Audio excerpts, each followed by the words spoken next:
దోస బామ్మ కథ. అనగనగా పసలపూడి అనే గ్రామం ఉన్నది. ఆ గ్రామంలో గంగమ్మ అనే బామ్మ నివసిస్తూ ఉండేది. బామ్మ ఎవరూ లేని అనాథ. ఆమె ప్రతి దుకాణానికి వెళ్ళి ఏదో ఒకటి పెట్టమని అడిగేది. వాళ్ళు వీళ్ళు ఇచ్చింది తిని తన గుడిసెలో నివసిస్తూ ఉండేది. అలానే ఒకరోజు ప్రతి దుకాణానికి వెళ్ళి అడుగుతూ ఉండగా శర్మ దుకాణానికి వచ్చి ఏమైనా పెట్టమని అడిగింది. శర్మ అనే వ్యాపారికి అత్యాశ ఎక్కువ. బామ్మ ఏమైనా పెట్టు శర్మ అని అడిగింది. అప్పుడు శర్మ లేదు లేదు, నా దగ్గర ఏమీ లేదు, పక్కకు వెళ్ళు అని అన్నాడు. బామ్మ బాధతో పక్కకు వెళ్ళి కూర్చుంది.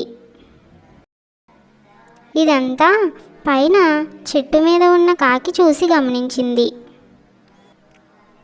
కొంతసేపటికి శర్మ ధనం లెక్క పెట్టుకుంటుంటే కాకి చూసింది.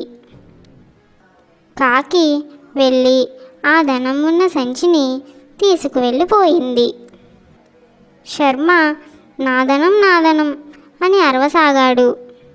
కాకి ఆ ధనం ఉన్న సంచిని పట్టుకుని బామ్మ గుడిసె దగ్గరకు తీసుకువెళ్ళింది. బామ్మ గుడిసె దగ్గరకు వెళ్ళి వదిలివేసింది.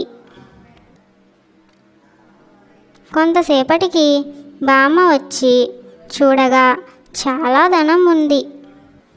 వెంటనే బామ్మ ఆ ధనంతో దోసబండి పెట్టుకుంది. మామూలుగా దోశ 10 రూపాయలే, కానీ ఆమె 5 రూపాయలకే అమ్ముకునేది. ఎవరైనా వచ్చి పెట్టమంటే ఉచితంగా పెట్టి సేవ చేసేది. ప్రతిరోజు కాకికి కూడా పెట్టేది. కాకి ధనాన్ని తన ఇంటి బయట వదలడం బామ్మ చూసింది.